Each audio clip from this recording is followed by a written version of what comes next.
Welcome, everybody, to the Grassroots podcast, where we dig deep to reach high. And of course, it's always progress through action. I am your co host, Peyron Baxter. I'm your co-host Ram Sandoval. And Welcome. Rom, it has been, a month of Sundays that we have not had a show because we have met and we're keeping it on schedule. This train is on the track, folks. Before we get started, though, please make sure if you do watch this show that you like, share, and subscribe. This show is honestly growing off the backs of the listeners and the watchers. And we are talking about things that you're not going to get on corporate media, things that you're not going to get on more podcasts that want to make it even kill. We care about the people, so we need the people to drive this show. So please make sure you like, share, and subscribe. Cruz podcast. It means so much to us. Please tell at least 1,000 of your friends, because I know we have the most popular people listening to us that have 1,000 friends that they can call on. So please make sure you like, share, and subscribe. Yes, thank you. Rom, since we last chatted, what have you been up to, my friend? I went to see a friend in Greenville, South Carolina. So hung Greenville. out there and shot some rifles for the first time. And Ah, yeah, okay. yeah. How did that feel? Did that make you Guns feel are like a really. man? You feel real, Oh you feel yeah, real alpha? yeah, yeah. Yeah, Yeah, yeah. I felt yeah. like I'm the man now. You know what I'm saying? So That's right. walk Out of with your more cold dead hands. confidence. There you go. Not overcompensating for anything. I Yeah. love that. I love that. I love that. No, but it was But it was good. Training, right? So that's right. That's right. before 2 days ago, I wouldn't know how to necessarily know how to rack a rifle, but now I do in three different ones. And Is that the correct term? Rack a rifle? I'm sure it is. Yeah. Okay. See, Close like I enough. don't know And it's anything. I called don't it's know. called magazines, not a clip. Just Okay. know that Well, part. And self so defense is important. yeah. But I actually did really good. So Look it's at fun. you. Look at you. Look at you. Gold star. I today, me and the family, we went to Charlotte Pride. We walked in the parade, and it's always a fun time. I've gone, I think, out of the past 6 years, 5 times. I didn't go last year because Ava was sick. She had a fever. But this year, in the era of Trump of it all and Republicanism of it all and end of wokeness of it all, I could tell there was a difference. There was a lot less sponsors, Mm. and I think that was quite apparent to anybody that was there. And there's less people in the crowd. So when we talk about, as we talk about on countless episodes, the overarching and looming cloud of fascism and how it actually changes the behavior of a society, even if there is no overt violence, we always forget about the psychological violence that plays on us and the spiritual violence of not feeling like you feel safe around your communities. I had a viral post a couple years ago that talked about that, like where people don't feel that they could have shared spaces is one of the first places that you're in a fascist regime is when you Mm. don't feel like that you can share common spaces with people, Mm. with, whether it be lack of backlash or under the threat of violence. And I'm not saying that was maybe the overarching ideology that drove why people weren't there, but you could just tell that, like, I saw a lot more gaps in the crowd. I saw a lot, again, less corporations that used to show up. But one thing I told, Liz, my wife, when she came home was that we're at a point now where, like, people are finding their community. People are finding the people that want to fight for a better world. And you know what? If last year there's 150 sponsors and this year it's only 80, then we gonna rock with these 80. Because those 70 that fell off, they're probably doing it for the wrong reasons. They're probably doing it because they had fear. They're probably doing it because they didn't have the right kind of, idea, and they were doing it because it was hot and probably because of capitalism to drive dollars. But ultimately, they they also bend, because if you're going to bend out of fear under Donald Trump, that means you weren't really into it and you weren't really principled. And on the other side, the people that maybe have shown up because it was a trend or a fad, which I doubt this is really the case. Um, you see the people that show up for you, and I think as we're moving forward with an intentionality, with tapping into our humanity, let's embrace the people that are showing up for us, and as we show up for other people, especially the most vulnerable, most marginalized, the folks who are afraid, the folks that don't have a voice, the folks that don't have a podcast. Let's speak up for them.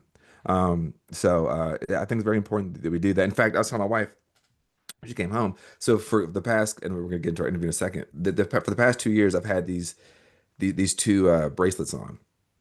And she was like, I was telling the story when she came home. I said, do you know why I wear these two bracelets? And she was like, no, I don't know why I wear these two bracelets. I said, because one is, it's the LGBTQ rainbow, this one. This one says Free Palestine. And I said, because if you to take a snapshot of my wrist, it really accounts for some of the most vulnerable people on the planet, right? Hmm. You got LGBTQ people, you got the Palestinians who are going through a genocide on black skin. So I'm going to speak up for the most vulnerable people who are under constant threat, who are constantly trying to be erased. And of course, as long as you do that, you also end up fighting for everybody else, right? Everybody else who's also oppressed. Because one thing we talk about on the show is that yes, cowardice is contagious, but so is courage. So I want to make sure that folks know that. And with that, I think that's a good time to Well, transition into. when I was gonna say when you were talking about the Pride Festival, it reminded me of one other story that came out this week here in North Carolina, or specifically Charlotte, but they canceled the Hispanic Heritage Festival in Uptown due to citing Mm, immigration, the current immigration climate, and concerns about deportation. So, kind of in that same. that's right. That's right. That's where we're at. It's a state of fear, and I say it all the time. If we only didn't have so many weak and submissive men, we wouldn't have anybody to do these jobs. We wouldn't have anybody to sign up to do these jobs to go throw an abuela on the ground or to show up to a school to put fear in the hearts of children. We wouldn't have anybody to do these jobs. But unfortunately, we are replete with weak people. So we need people to be strong. We need people to have a conscience and courage and to walk forward for all people. Now, with that, I think that is a good time to transition into our rock star guest today. Folks, you know her, you love her, you see her. This is the one, the indomitable, the incomparable Liz Monterrey. She is the Board of Education member at large in Mecklenburg County. And there she is on the screen. Liz, how you doing? I'm doing well. I'm so super happy to be here. Thank you for joining us. Thank you.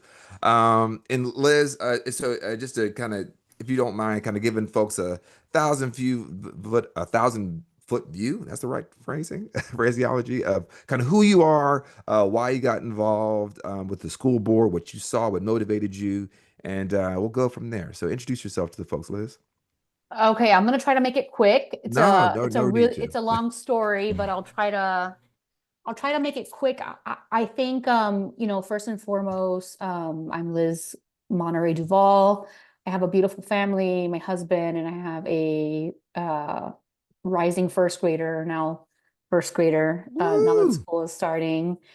And yeah, I've always had an itch for government, for the power of local government. I've gotten involved in many chapters of my life with local government. And for me, it was really about, the way I look at it is like some people serve in the military. Hmm. I do public service. Like it's my way of giving back. I am a child of immigrants. I went through the public education school system. I believe that education is a great equalizer. I think for being first generation, having access to education was super important to how I got to where I am. And I'm a big believer in holding the door open for those that are going through the same doors that you're going through. And when I felt like what's going to be my service to, I guess, the world is, okay, well, I'm going to start this. I'm going to see how I can be resourceful. Where can I be the most helpful, add the most value? And for me, school board was it was a natural role for me as a parent that has a child going through the school system, as someone that, by all intents and purposes, is like a normal middle America person, right? Like, in a lot of ways, just there's, and we can talk about it more, but I don't want to say normal. I don't know what normal means anymore, but I'm just like a normal Right, right. person. Nothing's normal. Right. Your But I'm also experience. Right, not, right. I'm also not and there's nothing wrong with being a politician. I think sometimes we use it as a bad word, but I'm Hmm. not a Hmm. politician in a lot of ways. Right. I'm someone that's worked in business and marketing. And anyways, it just felt like a natural fit for me. And Hmm. then there was this big topic around representation. Charlotte-Mecklenburg does have a large and growing Latino population. I think Hmm. at some point it's going to be very equal to the largest population, which is the Black population in CMS. And there definitely was a need for representation. We have a lot of allies, but representation is also super important. And I have a lot of thoughts on that because I've seen what representation means to people in real life, right? Being on the board for 2 years. So anyway, I said I would keep it short, but I'm sure there's questions that have sparked and all that. So I'll just stop there. But that's kind of like my motivation and who I am at my core. And then I guess for me, it's about, I care a lot about the work, and the politics is kind of like it's part of the work, but it's just like it doesn't drive my motivation. I'm very passionate about education and representing my community in a nutshell. So when you ran, was it an open seat? Was it contested? Kind of give us a little walkthrough about, because this is your first term, right? So like when you got involved, was it like, hey, I could do this? I mean, because I think that's the one thing a lot of people see is when a person like themselves steps up into a position of leadership, it's like, how did they do it? How did they have the courage? Because I don't know if I could do that. Yeah, I mean, that's a very fair, normal feeling to have. I would say start small. You don't have to just run for office right straight away. I did smaller projects in the meantime. But yeah, it was a contested race because it was at large, and it's been 2 years, so my memory is probably like a little shoddy at this point. But I think there was like 14 candidates that ran. There was 3 seats that were open. And there was one incumbent. So most of the time incumbents have a stronger probability of winning. So really it was still 3 seats, but we kind of imagined that the incumbent would get 1 seat and the other two. But yeah, it was definitely like a very hot race. And did I think I was gonna win? I didn't go into it with that thought. It was more so like, I think it would be really cool to run for office, and I have this skill set that I think could be valuable, and let's see what happens. And that's kind of how I landed on it. But you can make impact without going straight for that. Like, and that's how you kind of build the confidence. So I got a dog park built in one of my neighborhoods back in Miami. I got a petition done. I like paid for Facebook ads, and they actually built the park recently, like maybe a year ago. My friend called me. It's always downwind. It's all right. She's like, the park is done. Like, she's in North Carolina now. Yeah, like I'm gone now, but I'm glad that they're enjoying that. And then I got involved with the neighborhood association in my last neighborhood because there was speeding going on, and it was just very dangerous for the neighborhood and the community with the speeding, and there had been multiple accidents. So I got involved there. So I think you build confidence as you kind of get involved and you start volunteering, if that's like your ultimate goal. But I will say, like, I didn't wake up with confidence. It's a muscle that you build over time. Well, I always say that, because I was the Democratic Party chair here in Union County previous to this current term. But one thing I used to tell people when I would give speeches or speak to groups of people is that, when we talk about, because what you're really talking about is your confidence came from your civic education. And that may not have came from a classroom, that came from you being involved. You saw how the machinations and gears of politics and the government worked, and you saw who you had to get this signed from and go get this stamped and go talk to this person here and be in this time, this deadline. And then you start to realize, okay, at the end of the day, it's just people all the way down. And the phrase I used to tell people is that the more you learn, the more you it's gonna be the more you learn, the more you care, the more you care, the more you vote. And the more you vote, the more things should change, should being the operative word there. But in your case here, it sounds like the more you learn, the more you care, the more you got involved. And of course, I'm sure you voted, but still, like, the more you did more things, and that straightened up your spine, that straightened up, your eyesight and your vision of what you wanted to get done and where you can fit in. Is that correct? Yeah, definitely. I think like I'm very mission aligned, so I wanted something that I felt like I could give my all to.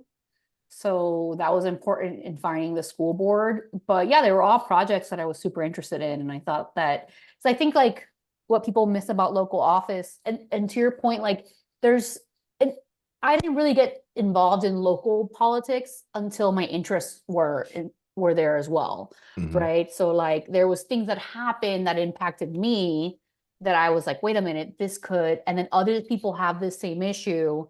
let's do something. And I think a lot of young folk, or at least when I was young, I was more focused on like federal policies and more high level things, because I didn't connect the dots of like, oh, well, local politics is so impactful too. Like, yeah, you're right. Like, it is all about people. Like, I can go to the county commissioner, I can write to the city council. I was going to city hall. But yes, it is tied to civic education, but I also just went and did the research. Like, you start realizing like, oh, this is what the steps you need to take, and kind of approach it that way. So yeah, I would say like also you can seek that information. You don't have to, Yeah. maybe it's not taught in schools, or unfortunately, but it should be. Yeah, I'm somewhat of a similar, but I haven't run for office, and I don't think I will, but who know, Yet. who knows? People try to persuade me to do so, but I really just started getting involved in locally, late last year. Started with canvassing, and then started going to city council meetings and school board meetings here in Union County, and involved in the protests. And now, again, to your point, start connecting the dots and understand how these things work a little bit more, and how the state and the counties and cities kind of work together or against each other, right? So yeah, what we tell our viewers and our listeners is anyone can get involved. It's like, it's not this thing that you have to know somebody to show up to a city hall meeting, city council meeting, or whatever, and can speak at them too, and so on and so forth. So, but I do commend you for running for office and also winning. And so, especially in this day and age. So Thank you. Yeah, it was an amazing experience. You're so in it at the time, but when I reflect on it, it is really crazy for a lot of reasons, because there had never been a Hispanic person to serve on the board. Oh, really? And yeah, and I was running for a at-large seat, which represents the entire county. So not to say one is easier than the other, but when you're in a district, you can really get like a lot of frequency in your audience. When, as opposed to when you're in the county, especially Mecklenburg, it's so big, it's the 17th largest school district in the country, and the second largest in the state. So it's massive. It's a $2.1 billion enterprise. It's a big job. And coupled with it being a big district, like Mecklenburg has I think our population's like 1 million people. Not everybody votes, of course, but I think I think I got like 40,000 votes or something on average, something like that. So it's a big, like, it was a big undertaking. So yeah, no, anyway, thank you. Why, yeah.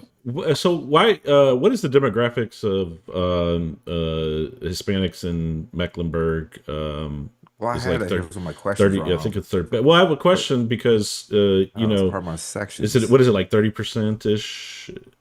I don't know the population for the entire county, but I know for Charlotte-Mecklenburg schools, it's about 34 to 36%. We don't have the newest numbers, or we'll have them soon, but I'll just say it's a growing population, and it's around that percentage. Yeah. 30,000 kids. So why do you think it took so long before there was an Hispanic elected to the school board, or the Board of Education in Charlotte-Mecklenburg? I don't really know. I don't know if there's other school board Latino folks that have ran in the past. I think I heard there was like a couple. So I think that, and then the runway to do it. Like, I think, I don't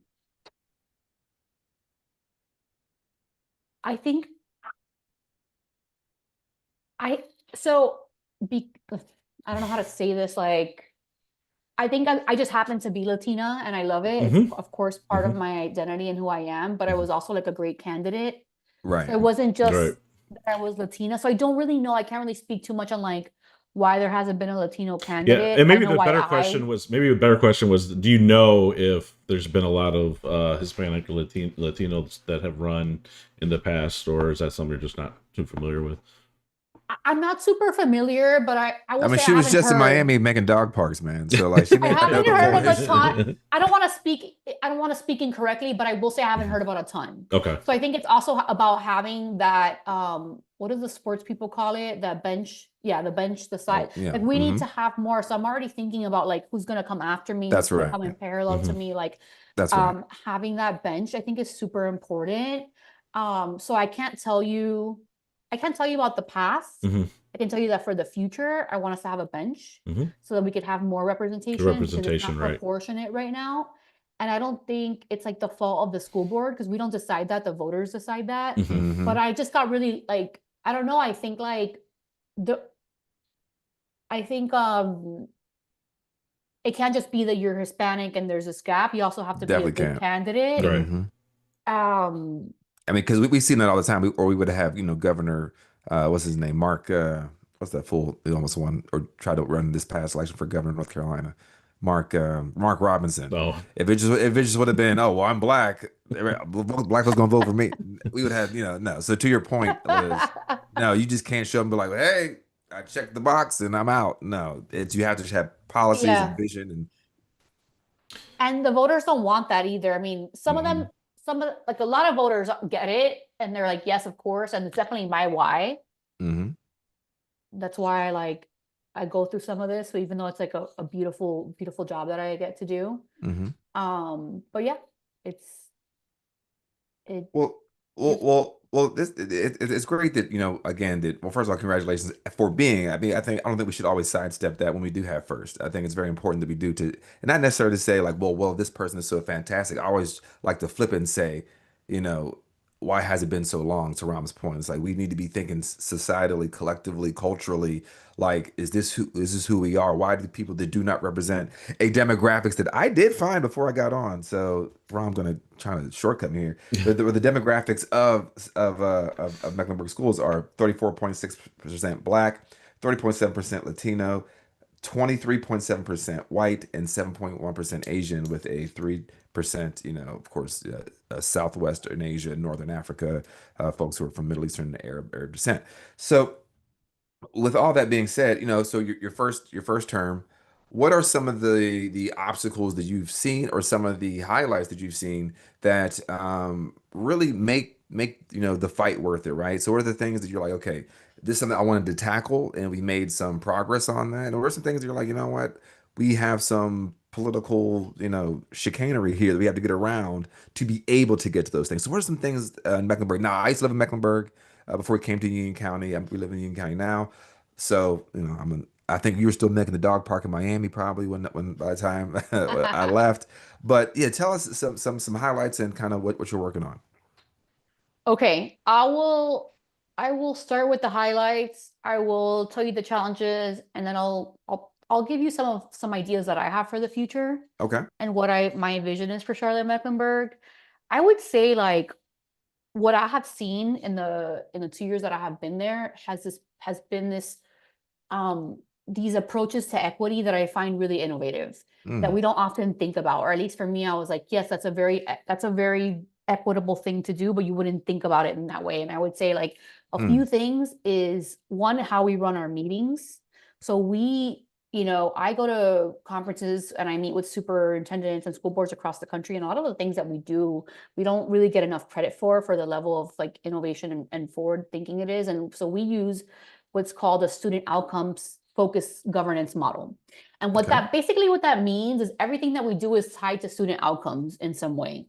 And there's so many things that tie to student outcomes when you look at a Mm, holistic child, not just necessarily academics, but there's so that's many right. things. So That's right. we use this SOFG model, and that's what we hold the superintendent accountable.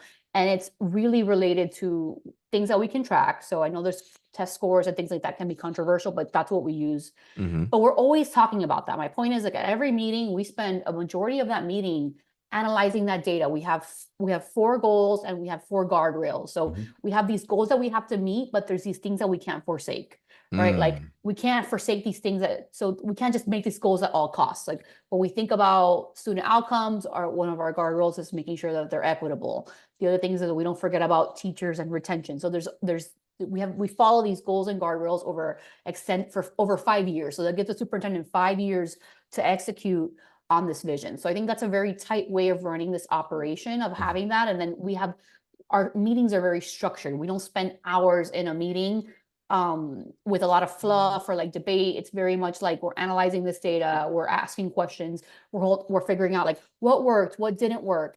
I really like that approach, and I haven't seen it. There's a small amount. And just real quick, these are meetings that These are our board meetings. So these are the ones that the public shows up with. Yes, exactly. Okay. It's called progress monitoring, and every meeting we're monitoring one of these goals as we get those results in. Look at this. And it's very structured, right? Like we're always, it's like, why didn't this work? Okay, why are you doing this? Is this aligned to this goal? If Dr. Hill's like, she's like, I'm gonna do this strategy, that we'll be like, well, does that really make sense? And then she'll be like, yes, no, etc. So we'll have these conversations to the public. So I think that's really interesting. And then I think the other thing that we've done also is it seems to me that we're a large school district, so a lot of the operations were decentralized. There's been some work to centralize it, so that different schools weren't doing different things. And that's easier said than done, because you can say that, but then you also have to enforce it through habits and rituals. So I think that that's kind of the vision that the superintendent has gone, which I think is equitable, because you can't just say like, this school gets this because of that, or this school gets this. It's like, no, this is what it is. It wouldn't be like this school gets, it may have all the resources, so therefore they have the best test scores, so they get all the cookies and juice, but this other school, they get nothing. There's definitely, yes, there's work towards that. How we evaluate our partnerships, right? Like that was a big thing that came up. What if a school has like 30 partners and one has 5? Like, should we look at that and think how can we get more partnerships, right?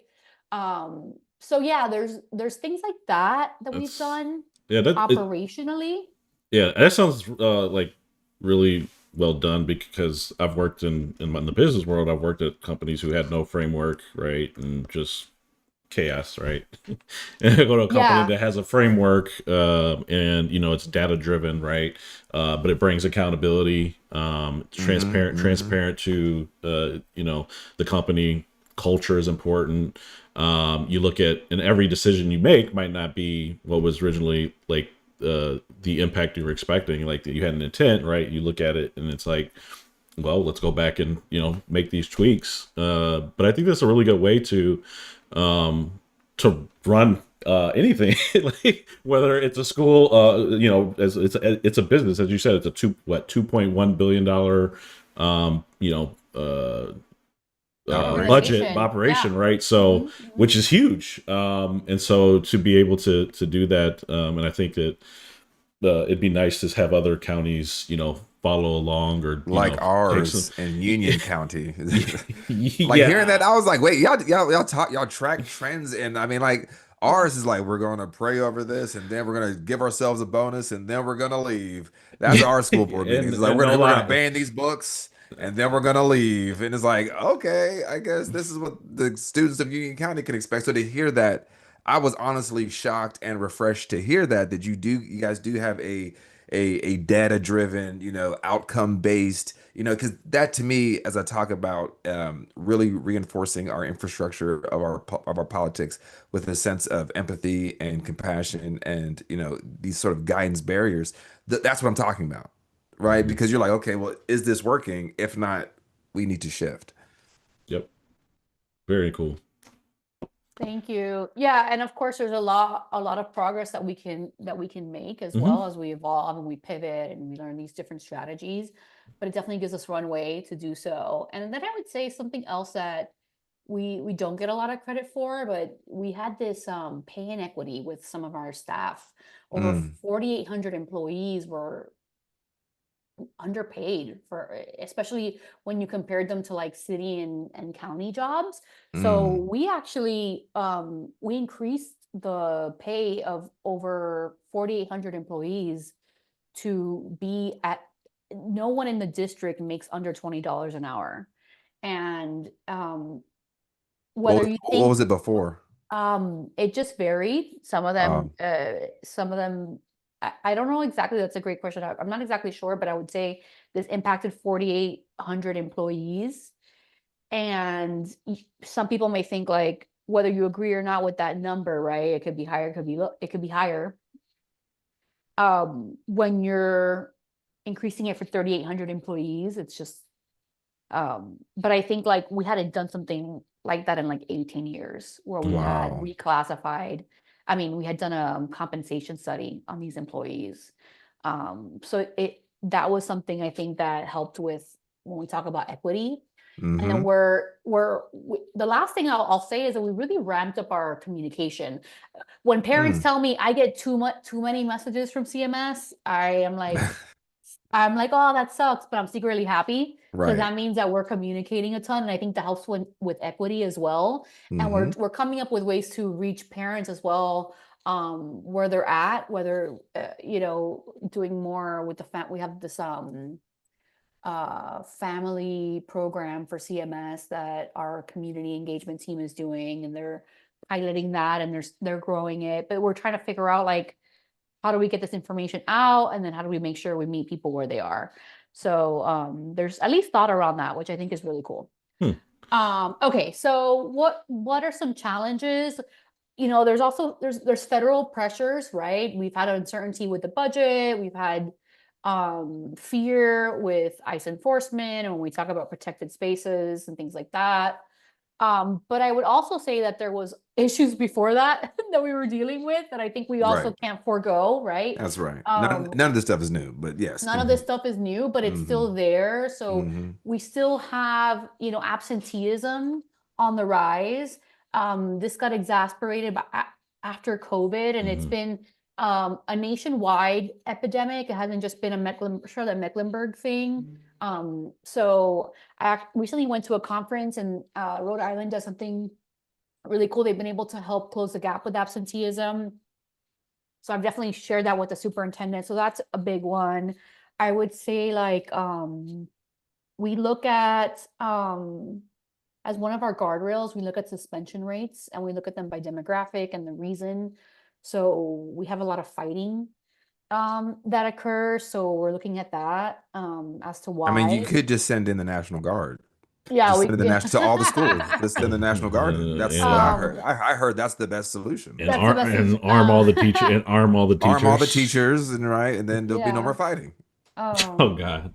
Mental health is a big one too. We've heard about that as well as themes Do you, nationwide as well. yeah. Do you? I have So a question on yeah, that one sure. real Go quick ahead. because that's important to me as well. But like in the district, do you know kind of the ratio of like I don't know if you have like student resource officers or like Mecklenburg police in schools, but versus mental health, counselors and that are available to kids. One of my good friends, she was in a Chicago public school, and she was telling me there was like two of her, but there would be like, which she was a counselor, and then there'd be 10 cops, and it was very lopsided, especially for like a lot of the traumatic things that these kids had to go through, and they just didn't have that access.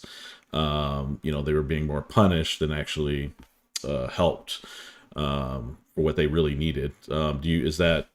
What is the balance like in Charlotte-Mecklenburg?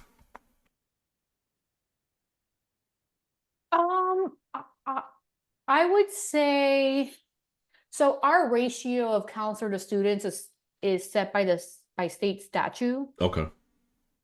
by the North Carolina General Assembly, Hmm. and I think it's like I don't have a lot of 200 confidence in. Yeah, so here, yeah, so, 200 students per one, I Okay. would say, but Hmm. don't quote me on that.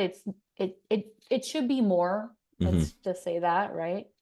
It should be more counselors to but I'm students sure than that. 100 resource officers to every one student. I'm quite I, sure. SROs, it's interesting with SROs because our Mecklenburg County Police Department has a hiring, not a hiring issue, but they're short staffed. So imagine staffing SROs. Like we also have an SRO shortage.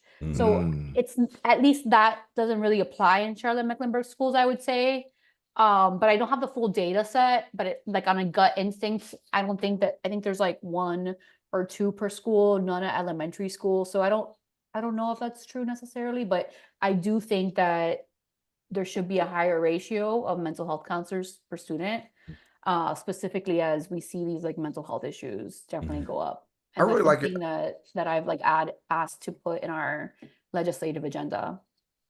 Yeah, no, and I think to your point of like, seeing these are as opportunities to try to improve the life of students. I think you make a good point earlier where you said it's the whole of the student, right? Not just the grades, not just the attendance, but the overall general welfare of the child. And I think, you could always judge a society as how they treat the most vulnerable, how they treat their children. And I think you guys, and from what I saw, Mecklenburg is ranked. 35th out of 115 school districts within North Carolina. So you're in the top third, right? And it's like that's really good. And of course, I looked up us, and we're not in the top third. So like, there's an idea of like having these targeted plans and processes that keep the focus of the apparatus on the child. I think is the best way to get higher outcomes. Now, does that mean every child's going to graduate with 4.0 GPA? No, but are we trending in the right direction? And I think having that sort of an impulse to have that be your guiding light is really, I think, an example a lot of other school boards and boards of education could probably follow. Yeah, as you were talking, I was sold off. I was like, I might have to hop the border here over to Mecklenburg, and Yeah, because he's right on actually, the line. He's I'm right on the line.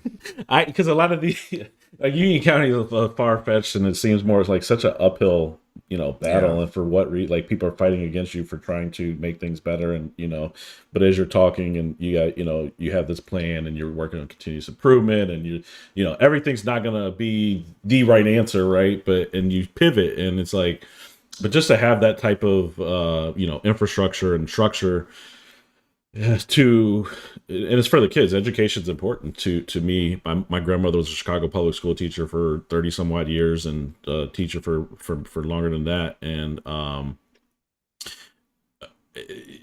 education is you said it's the great equalizer, right? And I just think I think it's great work what you do, and so thank you for what you do.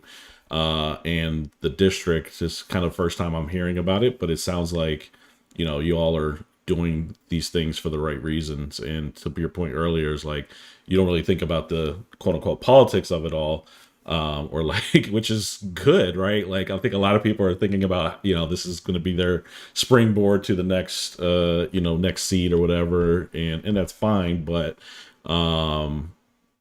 yeah, it's not it's sometimes thankless. Do you feel like it's thankless work?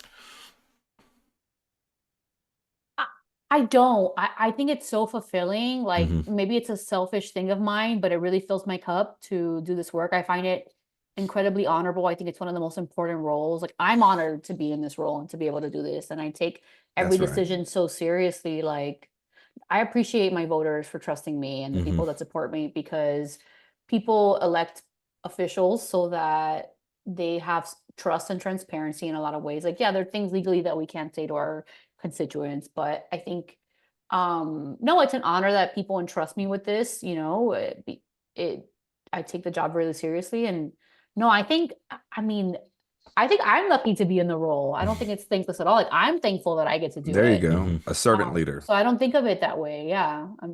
Yeah. And that's refreshing to hear too, because some people are so venal and they're just trying to, use whatever they can to get to Ron's point to the next spot. But as we transition to the end of our conversation here, I do want to ask you, about kind of the politics. As someone who's done local politics, I do always say that good politics hopefully should lead to good policies, and good politics isn't always necessarily winning elections, but it is, I think, educating, inspiring, and empowering the people of your community to want a better outcome for all of us within the community, right? And that starts with, I think, again, our children. With that being said, though, the thing that we got to be honest here, the things that are happening on a national level, the walls seem to be closing in. And as someone who is a long historian of these social conditions and authoritarianism and fascism. One thing I do know is that the first place that they like to try to disempower, defund, and defang and defenerate is or defenestrate is the education system, right? They want to put in their stooges. They want to, take the teachers out. They want to harm the children, put the children back in the fields, whatever the case may be. And this is not just America I'm talking. This is a global, history trend. This is happening. As a historian, as a the self-taught historian here, I'm seeing some of those trends here now. So are you facing any of those headwinds, or are you seeing that? And what are your thoughts about kind of what's been happening and what's going on right now? Yeah, I think, yeah, like look, education is political. We elect our No question. school board. We see that now, right? Education is political, especially when politicians are the ones that vote on teacher salary, right? That's the North Hmm. Carolina General Assembly. They're the ones deciding how much they get paid. So I feel like you can't separate the two. I think education is political. Hmm. So yeah, like there's a lot of politics that go behind it. What was your original question?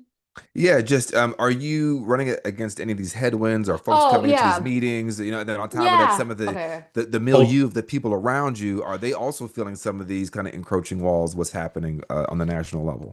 Got it. Yeah, of course, like federally, like 10% of our budget is from federal funds. So just I Title think it's One. important to, yeah, Title One funds. So the majority of our funds come from the state, then the county gives us funds. The county, from a legislative perspective, is in charge of like the capital improvements of a building, like think the HVAC, the plumbing. Okay. However, we have a county that gives us a supplement, and that supplement allows us to supplement our teachers' pay. So they get an Mm. additional amount on top of what the salary that is designated by the state.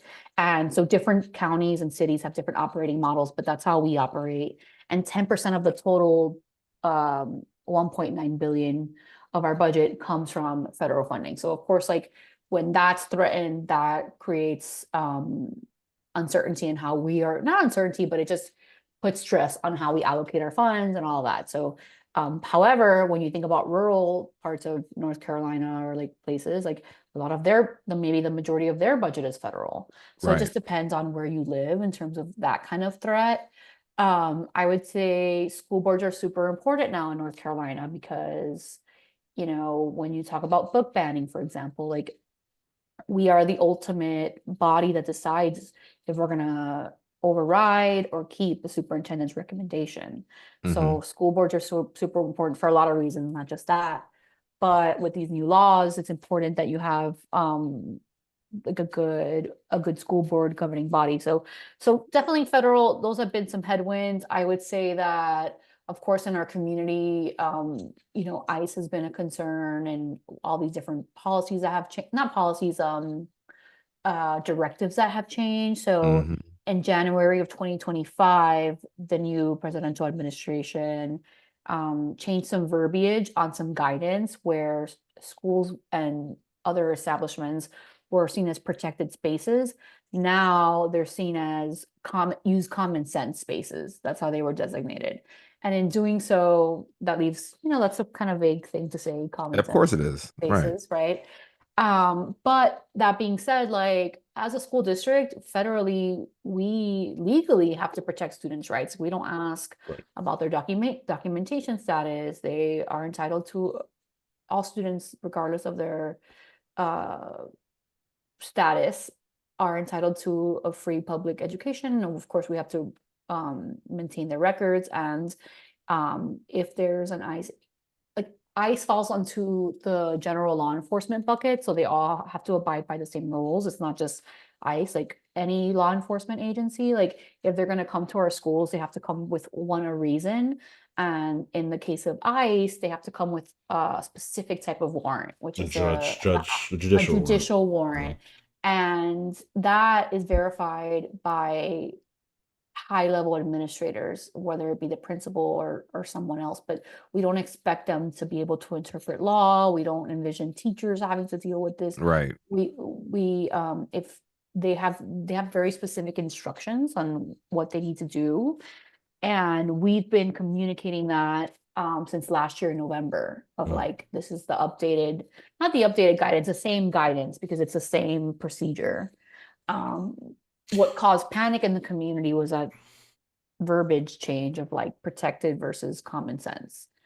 Um, Yeah, I mean, so yeah, I was so to just so just to wrap that up real quick, like there's been a lot of misinformation in the community, and that's okay. It's just what happens. Sure. And how we consume the media and how it's available. A lot of us may just read headlines. So, there's just been misunderstanding around ICE presence in schools, at least in our district.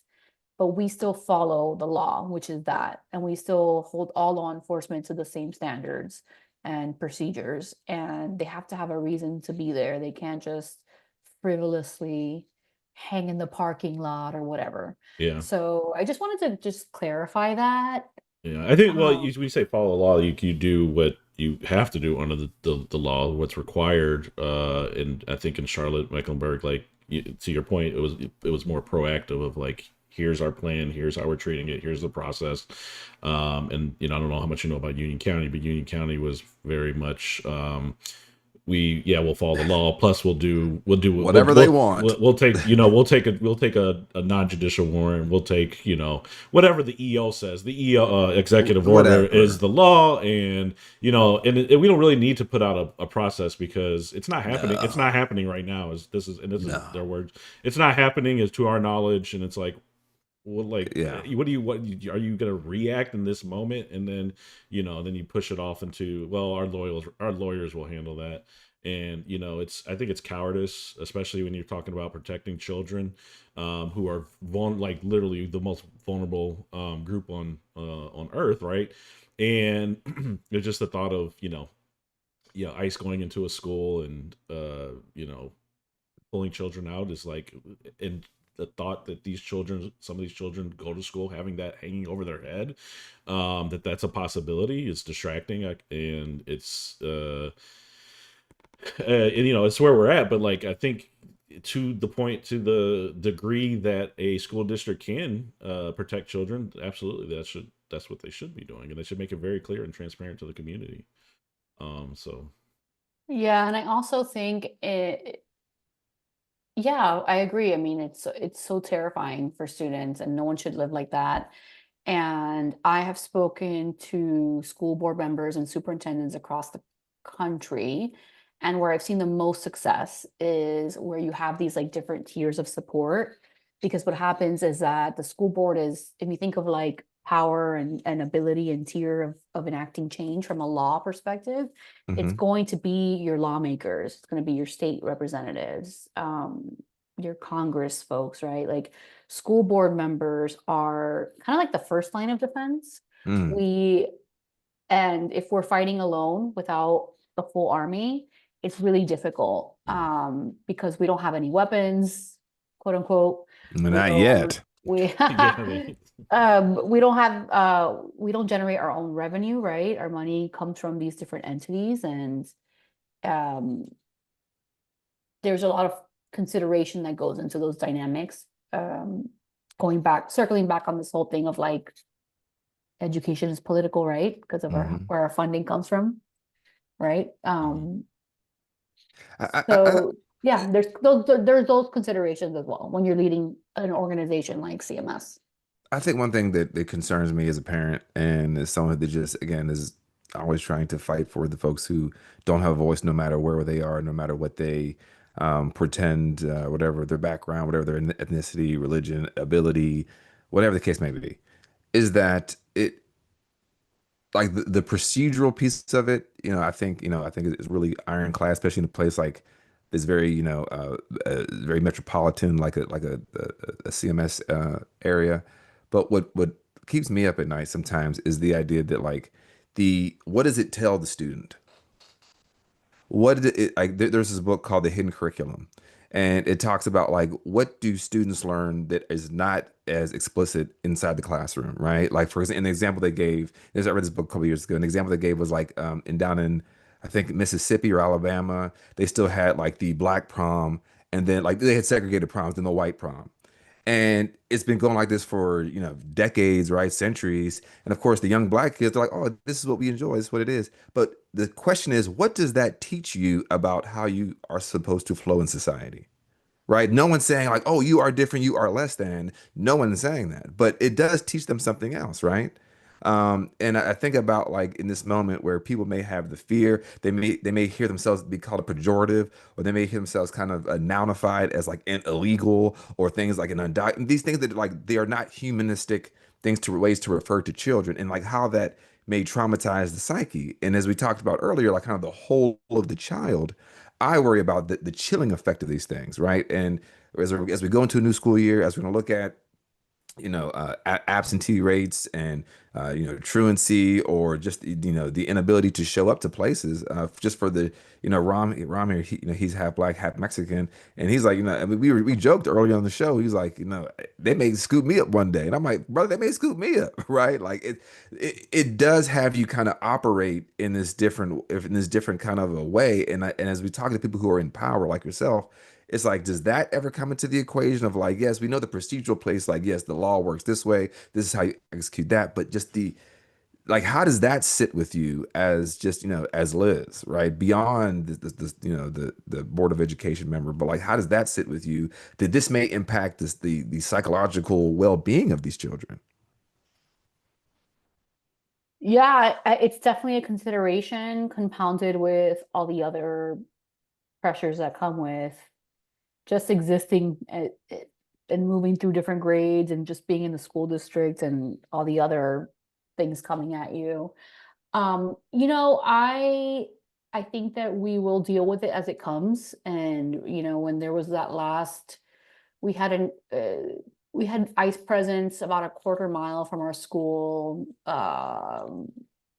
in April or May, and we provided additional counseling for the school and more resources. So I Hmm. think we need to focus on what we can control and rely on our partnerships and community partners and um, more wraparound services for these communities.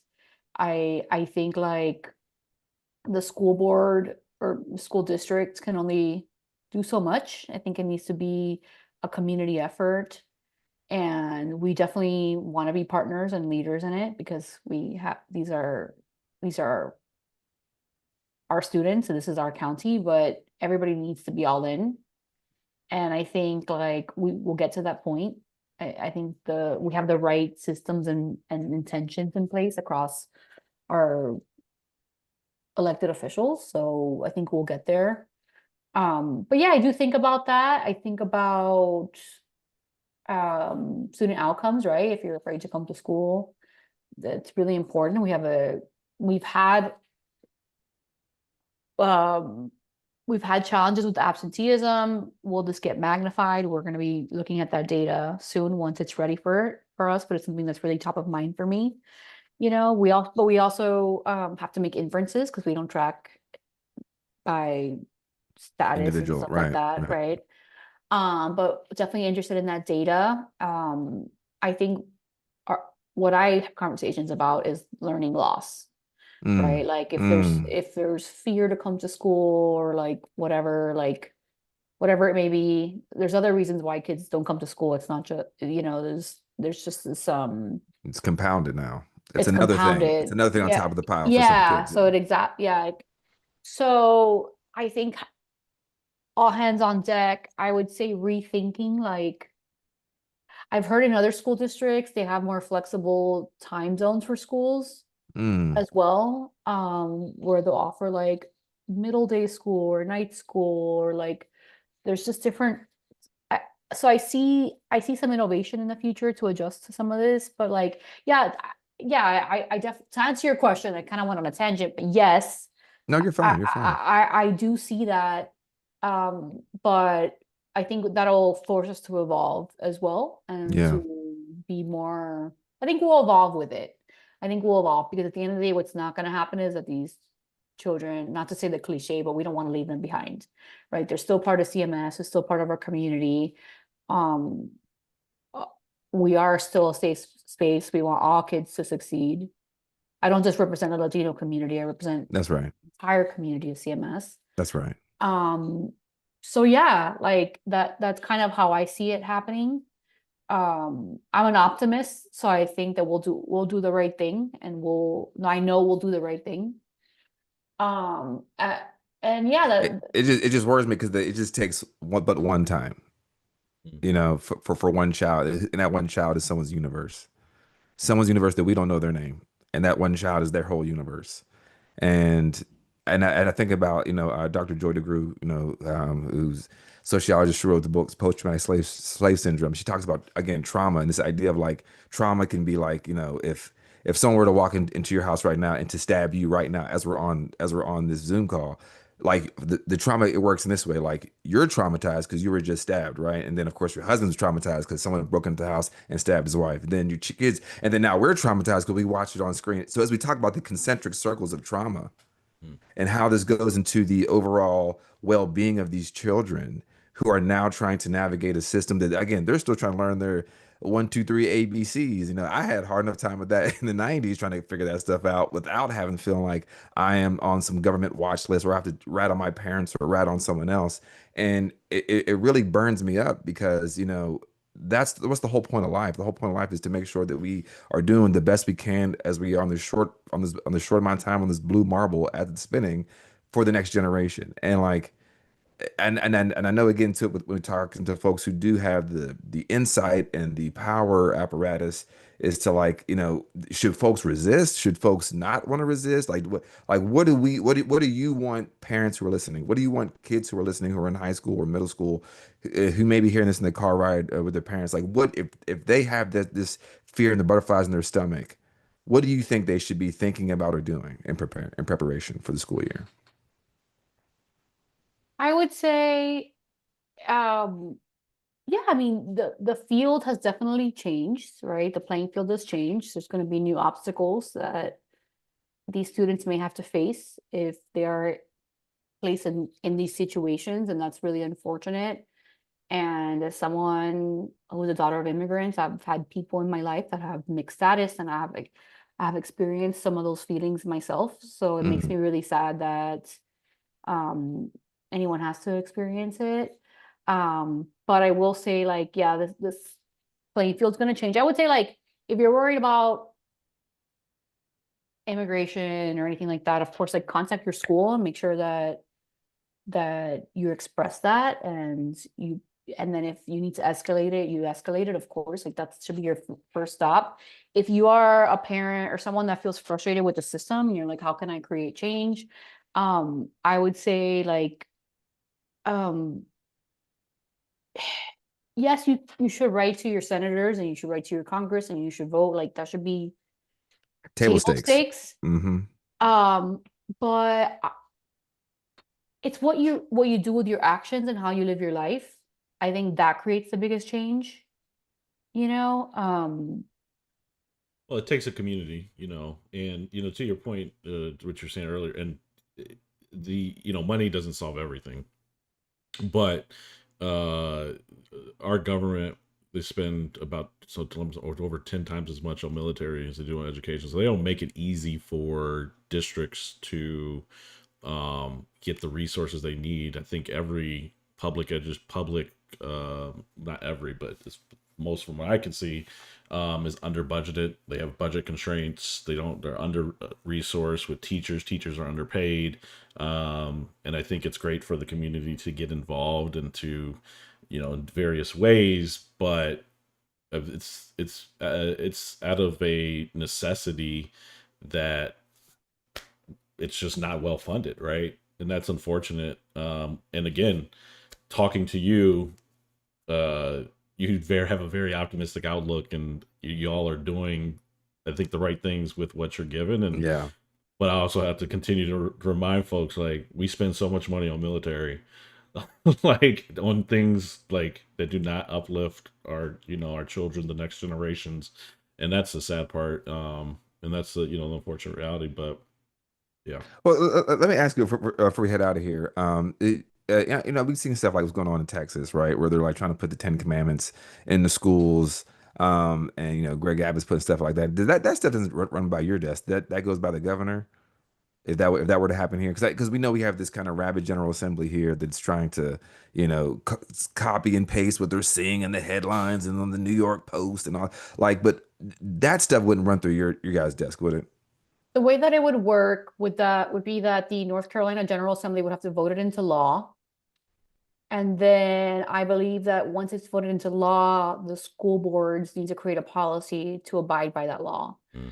And the consequences of not doing that could be like some sort of lawsuit. Like if you don't abide by the law, not like necessarily that case, but just in general, Mhm. they can sue the school district. To my understanding, they can sue the school district if we don't abide by it, or other forms of retaliation, which I don't have examples for, but you can use your Yeah, imagination.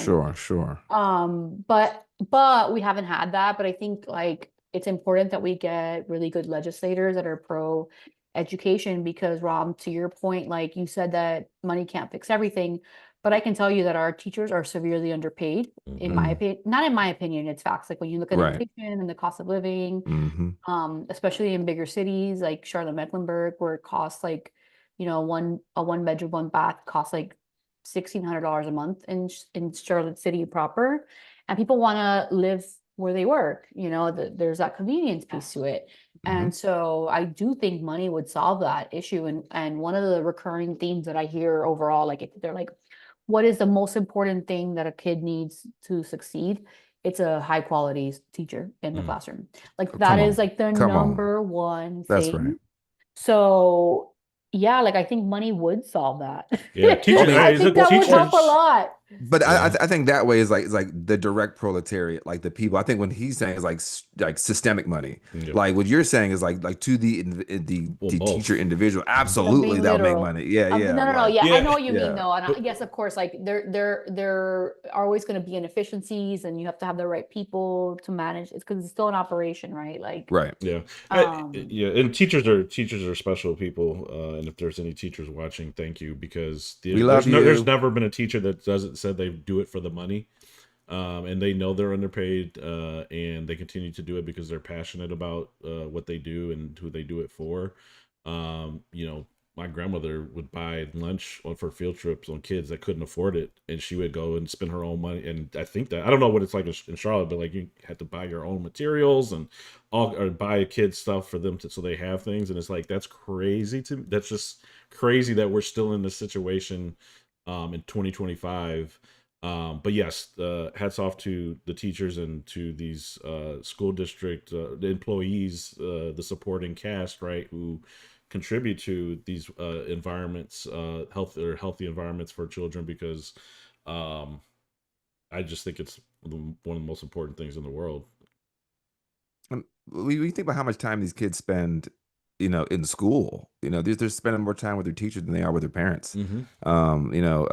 Excluding the summer, right? So, like to your point, this is the formative years, and these are we trying to build strong people, and I think what you guys have going there cooking. I mean, it's like I'm jealous as a Union County representative. I'm like, I wish I had someone as strong and bold and courageous as yourself, leading the fight for children. And Liz, how can folks support you? How can folks support the Board of Education of Mecklenburg County? Like, what do you want as your call to action for the citizens of Mecklenburg County and surrounding areas to best support the students and yourself? I would say, one, beware of anti-public school propaganda.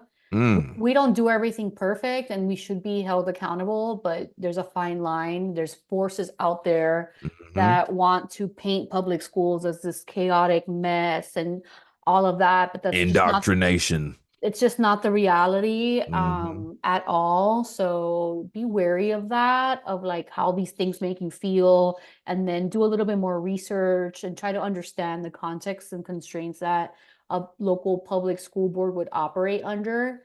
And I would say, of course, like challenge and question when you have to, but just be mindful of that, because there is an orchestration, and we've seen that happen.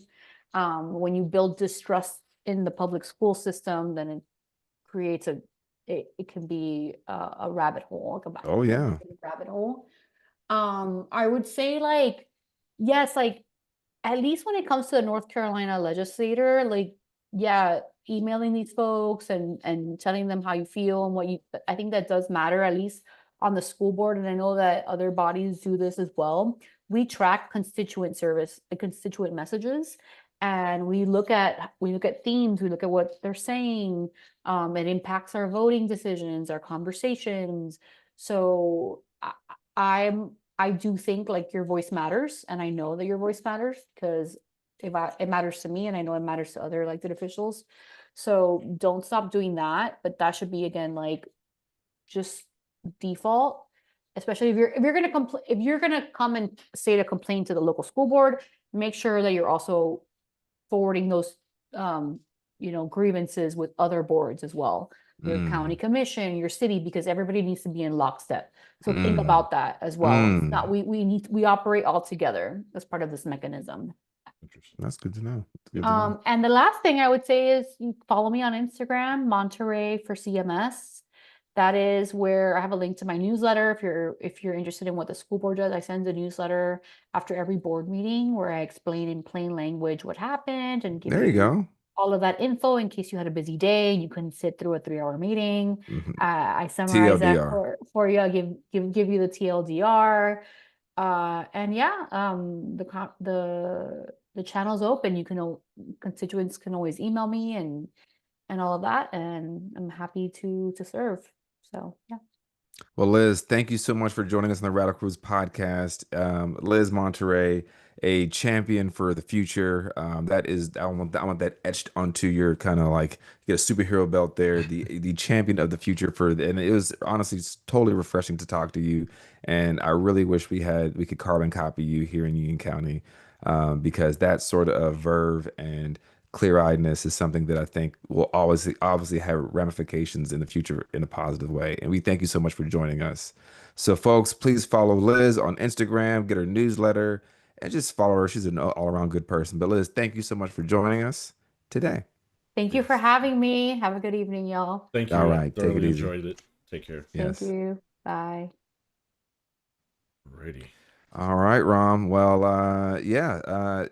Today's going to be just an interview show. So again, we want to thank Liz Monterey for coming on the Radical Cruise podcast. And folks, if you enjoyed that, if you have any guest ideas, please shoot us a note to our email or on Instagram. Shoot us a DM, anybody you may know or you have a connection with, because these are very important conversations we're having as we're trying to build this griot of information, as we're trying to make politics more accessible to people. But politics is just not for folks who are over there in suits up in Raleigh and marble clad rooms. It is for us to get involved, to get engaged. Let's democratize not just our vote, but let's democratize our workplace. Let's democratize our schools. Let's democratize our circles.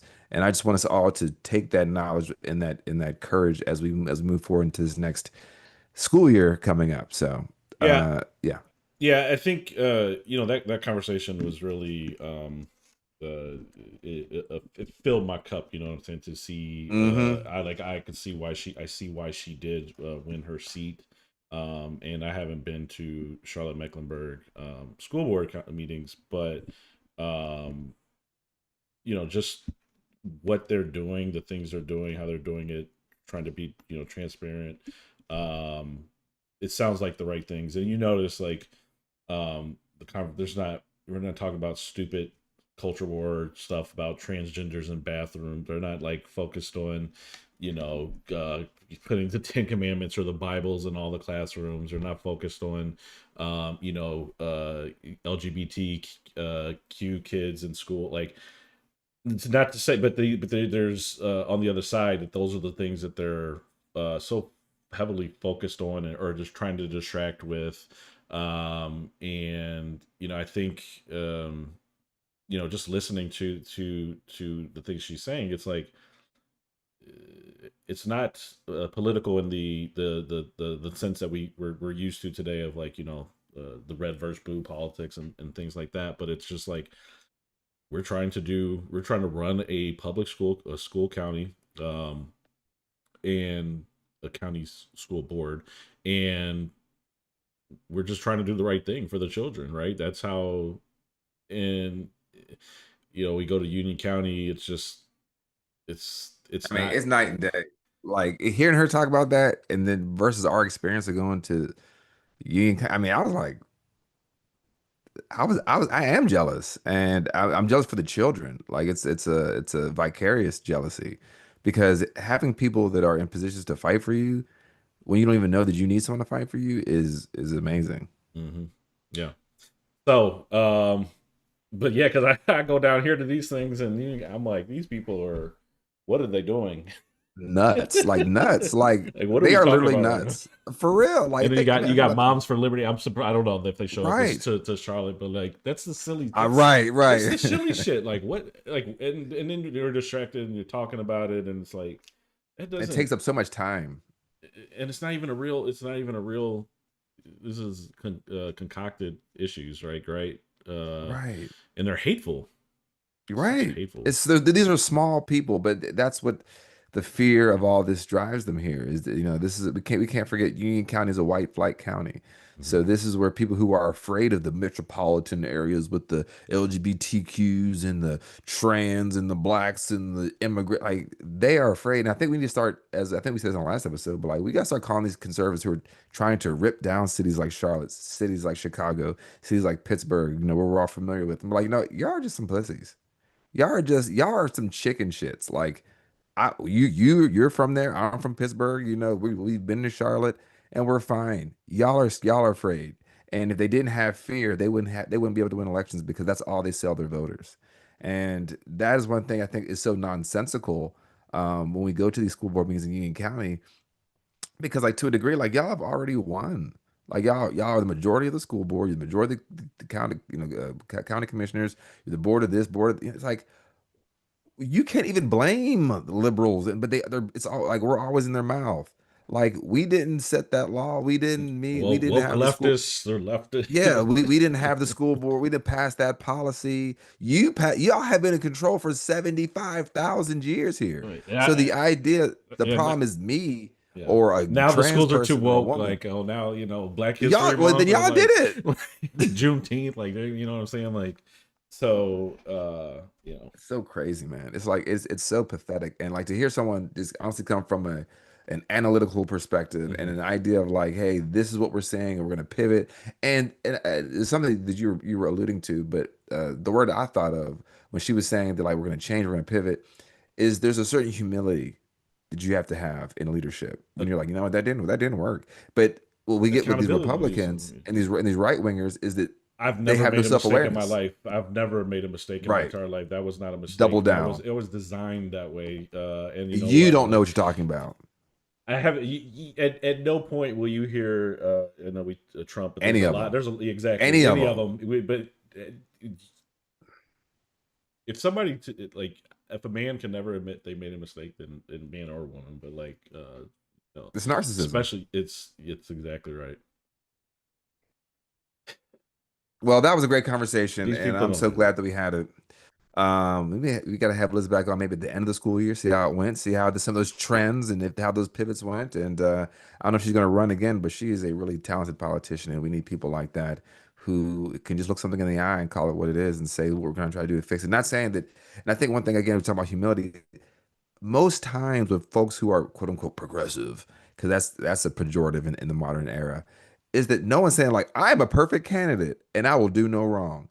Ironically, that gets put on us when it's like, well, hold on, they said 99 things and they only got 97 of them done, so they really aren't. It's like, well, no one's saying that. And I think the only one that are saying that are perfect are the people who have to have guns in their ads while they're shooting bills and I'm here to protect the border and all this tough guy machismo nonsense. And it's like people who just want true common sense are taking the consensus of as many different people as possible to get to the most equitable outcome for as many people possible.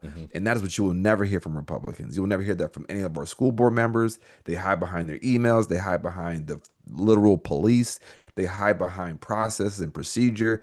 And we have to understand that counties like Union County are already in an authoritarian chokehold. They're already there. But the thing is, the folks who are ostensibly on our side, they don't realize that yes, you may see him out at your local, grill or, Target or whatever. And just because he smiles at you doesn't mean that he's not an authoritarian or a fascist. Yeah. Like interpersonal niceness is not the same thing as structural violence. Yeah. You saw that a couple months ago with that radio host out of Monroe and him. Yes. I would have never. And there you go. Yeah. And then you look at this man's Twitter and he's dogging lunatic. I can't wait to kill somebody. It was like, whoa, wait, what? Yo, What? yeah. Anyways, that was a breath of fresh air. I did enjoy Did need tonight's that. Needed that. episode, and we will see everyone on Thursday. And the news has not hit. That headline has not hit yet. So nothing yet, because usually when we're ending, yeah, one of these folks. days. Usually when we end, it's like we end, and then like as we hit end stream, it's like Donald Trump ate a full grown man. It's like, wait, what happened? Wait, hold on. So I think we're good. I did check the headlines just to see. I did see right. Lindsey Graham has a strategy. He has a strategy. He has a strategy to end the Russia's war in Ukraine. So all right. Okay. My friend I visited, I didn't say his name, but he used to work for Lindsey, and he's a liberal. Very nice. He's a liberal. My guy is, but somehow he worked for Lindsey. But he knows quite a few skeletons, and they're all true. Everything that you've heard is all true. I love it. Folks, thanks again for tuning to the Radical Roots podcast, where we dig deep to reach high. And of course, always progress through action. Again, please like, share, and subscribe. I'm your co-host, Peyron Baxter. I'm your co-host, Ram Sandoval. Thank you. We will see you later. Peace. Peace.